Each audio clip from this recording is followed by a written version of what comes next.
Friend, dealer junction में आपका स्वागत है और आज हम बात कर रहे हैं बीएनएसएस के चैप्टर 10 के बारे में। चैप्टर 10 के पे आने से पहले मैं आपको बताती हूँ कि अब तक हम लोगों ने चैप्टर 9 तक कवर कर लिए हैं। 1 से लेके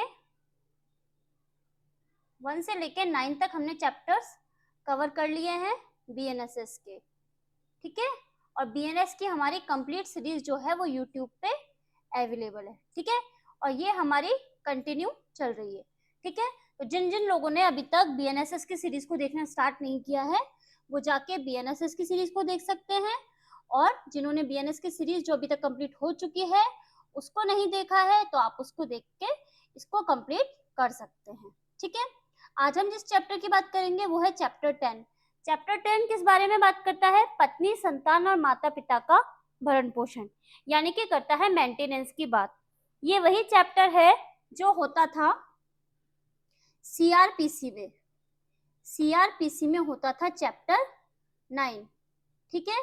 लेकिन जब हमारी बीएनएसएस आई है तो ये हो गया है चैप्टर 10। और किसके बारे में करता है बात? मेंटेनेंस के बारे में। किसके संदर्भ में? वाइफ के, चिल्ड्रन के और पेरेंट्स के। कौन कौन से सेक्शंस कवर करता है? 144 से लेके 147 तक।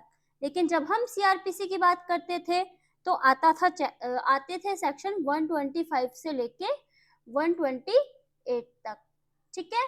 तो ये तो बात हुई हमारे कि भाई इस चैप्टर में कौन कौन से सेक्शंस हैं, और पहले सीआरपीसी से इसको कंपेयर किया तो कौन से सेक्शंस आए, कौन सा चैप्टर आया। चलिए अब क्या करते हैं, हम एक इसका ओवरव्यू देख लेते हैं कि इसके अंतर्गत क्या क्या चीजें आएगी। तो जब हम चैप्टर 10 की बात करते हैं तो ये बात करता है मेंटेनेंस के बारे में, कवर करता है 44 से लेके 47 तक सेक्शंस की। सबसे पहले जो 44 से जो सेक्शन आता है वो कहता है पत्नी, संतान और माता पिता के भरण पोषण का आदेश, यानी कि जो ऑर्डर दिया जाएगा, order for maintenance of wifes, children and parents, वो दिया जाएगा 144 में।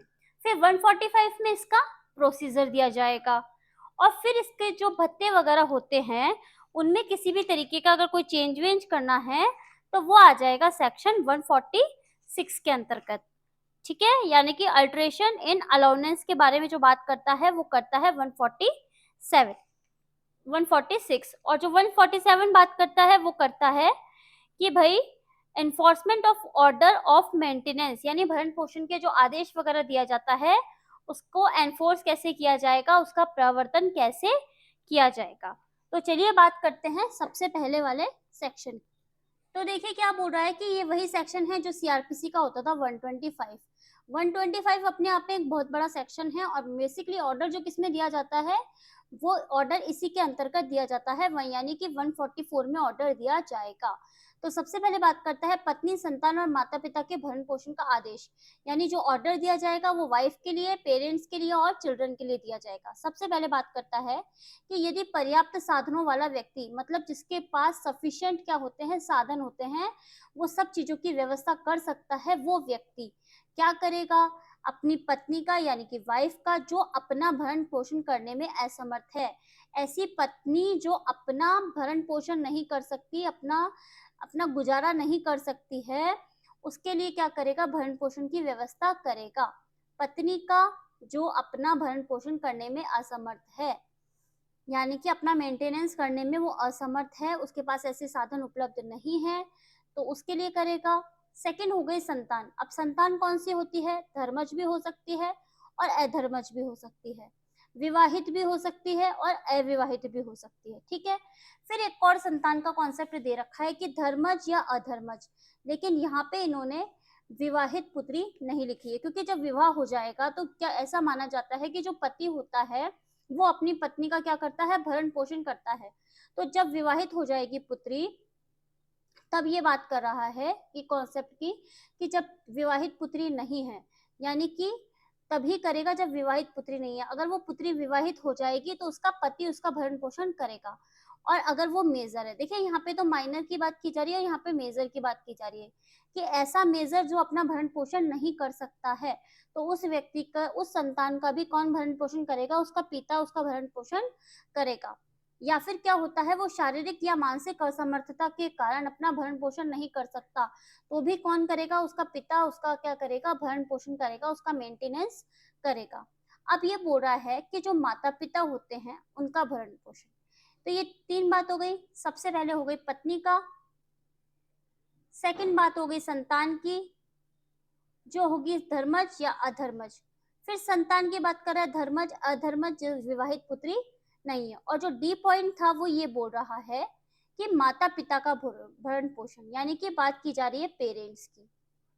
ठीक है, आप ऐसे थोड़ी ना करेंगे कि भाई माता पिता है असक्षम हो गए जब तक, क्योंकि जब बच्चा बड़ा नहीं होता तो माँ बाप उसको पालते हैं, लेकिन जब माँ बाप बड़े हो जाते हैं तो बच्चों का भी तो धर्म होता है ना कि वो अपने माँ बाप को रखे।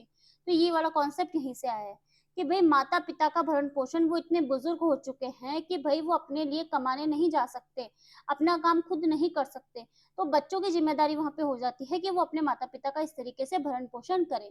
पर लेकिन क्या है, ये है कलयुग। उसमें क्या हो रहा है, कई वृद्धाश्रम, वृद्धाश्रम क्यों खुले हैं, ये उन्हीं लोगों के लिए खुले हैं जो लोग अपने माता पिता का भरण पोषण नहीं कर सकते, तो वो वृद्धाश्रम वगैरह वाले लोग उनको रखते हैं।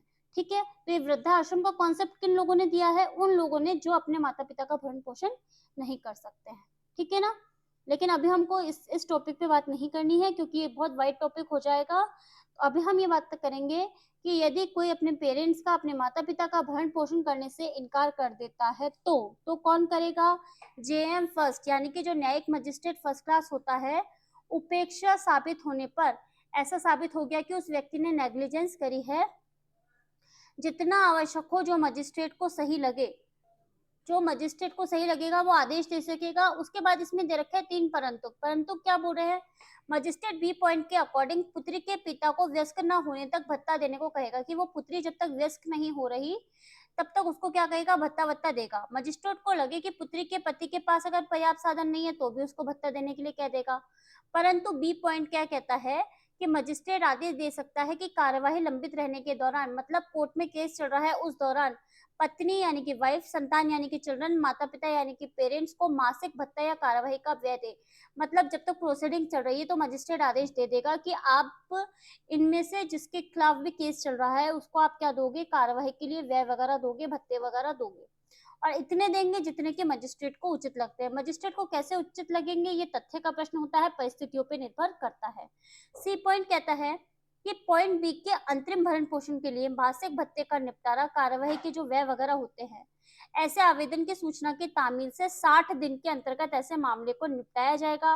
और पत्नी में एक ऐसी शामिल है ऐसी महिला जिसने या जिससे, मतलब या तो पत्नी ने पति से किया हो या पत्नी ने पति से किया हो, विवाह विच्छेद किया है और उसने पुनर्विवाह नहीं किया है।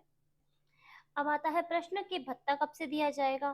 तो भत्ता व्यय, कार्यवाही के लिए जो व्यय दिए जाएंगे, यानी कि जो प्रोसीडिंग के लिए व्यय वगैरह दिए जाएंगे, खर्चे वगैरह दिए जाएंगे, ये आदेश की तारीख से दिए जाएंगे या फिर आवेदन की तारीख से दिए जाएंगे। ठीक है, और जिसे ऑर्डर दिया गया है, यदि वह व्यक्ति आदेश का पालन नहीं करता है, मान लीजिए कि आदेश दिया गया पति को लेकिन उसने फॉलो नहीं किया कि भैया अपनी पत्नी को मेंटेनेंस वगैरह दे, भत्ता वगैरह दे, और वो क्या करता है, बिना कारण के ऐसा करता है, बिना पर्याप्त कारण के ऐसा करता है, तो आदेश के प्रत्येक भंग के लिए, मतलब ये कंटिन्यूअस चलने वाला भंग हो गया, ब्रीच हो गया, तो अगर वो प्रत्येक भंग के लिए क्या कर सकता है, ऐसे आदेश के प्रत्येक भंग के लिए जो मजिस्ट्रेट होगा वो रकम को वसूलने के लिए वारंट जारी कर सकता है, और उस वारंट में प्रत्येक मास न चुकाए गए भत्ते और उसके भाग के लिए उसको बताया जाएगा, और ऐसे व्यक्ति को 1 मास यदि उससे पहले चुका देने तक कारावास के लिए दंडित किया जाएगा। यानी कि 1 मास के लिए दंडित किया जाएगा, या उसने अगर 1 मास से पहले चुका दिया गया ऐसा भत्ते वगैरह, तो तब तक के लिए उसको दंडित किया जाएगा, मतलब जब तक नहीं चुकाता तब तक उसको दंडित किया जाएगा कारावास के लिए। और वारंट तभी जारी होगा जब रकम वसूलने की तारीख से 1 वर्ष में न्यायालय में उसने आवेदन किया हो। ठीक है, अब ये बोल रहा है कि पति द्वारा भरण पोषण के लिए इनकार किया जा सकता है।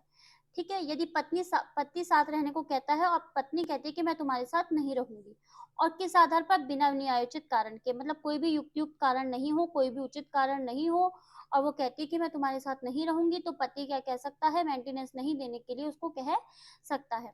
पत्नी साथ ना रहे उसके न्याय संगत आधार क्या हो सकते हैं कि पति ने किसी दूसरी स्त्री से विवाह कर लिया। मतलब कोई पत्नी किसी पति को इसलिए छोड़ के चली गई कि उस पति ने किसी अन्य स्त्री से विवाह कर लिया, किसी दूसरी स्त्री से विवाह कर लिया।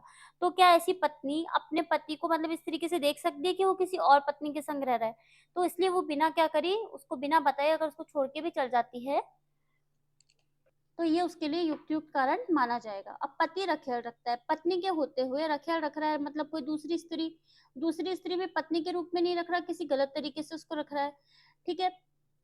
या वो दोनों अगर आपसी सहमति से अलग रह रहे हैं तो वो भरण पोषण देखने से इनकार कर सकता है। तो ये इनके न्याय संगत आधार हो सकते हैं, ठीक है ना, कि कौन कौन से न्याय संगत आधार होते हैं, तो इसके आधार पर उसको भरण पोषण मिल जाएगा।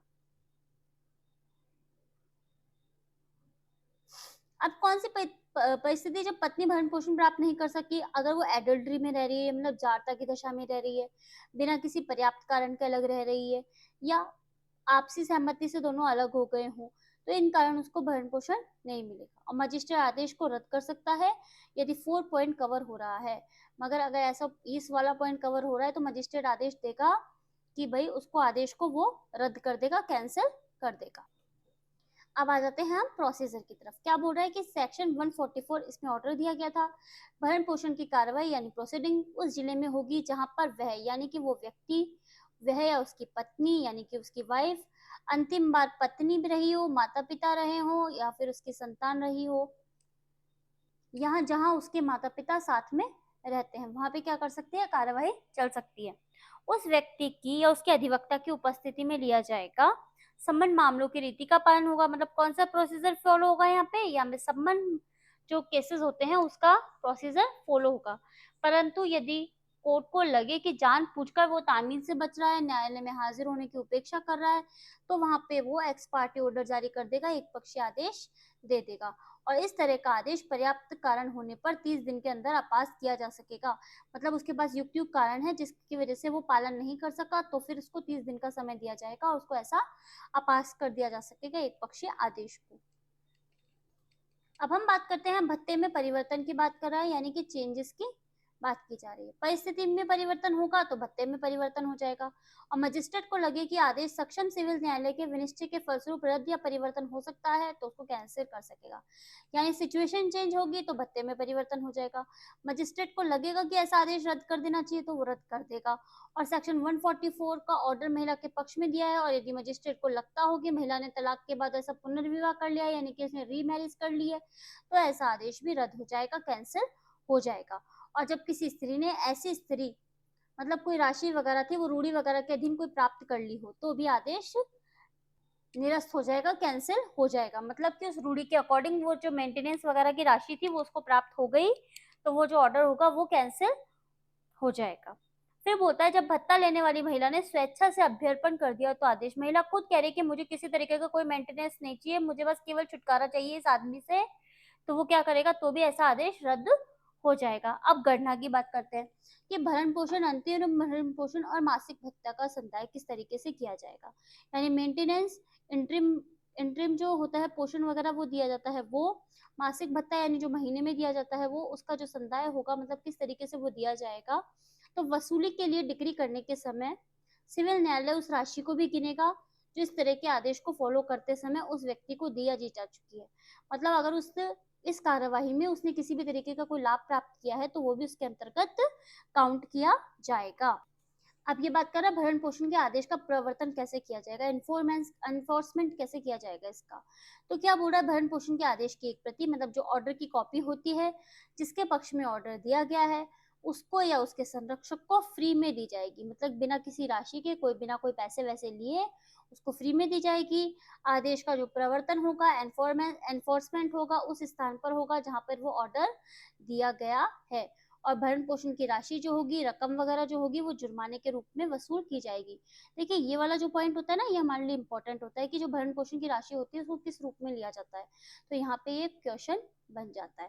ठीक है, तो ये तो था हमारा चैप्टर नंबर 10। बहुत छोटा सा चैप्टर था, जल्दी से हो गया। कहाँ से कहाँ तक था, 144 से लेके 147 तक। छोटा है पर मोटा है, मतलब छोटा सा चैप्टर है लेकिन इंपॉर्टेंट चैप्टर है, क्योंकि मेंटेनेंस वाला जो पार्ट होता है ना उसको ऐसे स्किप नहीं किया जा सकता है। इसमें से क्वेश्चन बनते ही बनते हैं, एक ना एक क्वेश्चन यहाँ से आता ही आता है। तो इस वाले पार्ट को स्किप करके नहीं पढ़ना है, छोटा सा चैप्टर है, जल्दी से कवर हो जाएगा। ठीक है, तो मिलते हैं नए लेक्चर में एक नए चैप्टर के साथ। Thank you so much. और उससे पहले आप लोगों को क्या करना है, लेक्चर को बंद करने से पहले आपको करना है लाइक, शेयर और सब्सक्राइब। किसी भी तरह की क्वेरी हो तो अपना टेलीग्राम चैनल है, आप डी लॉ जंक्शन के डी लॉ क्लासेस करके टेलीग्राम चैनल है, वहाँ पे जुड़ सकते हैं।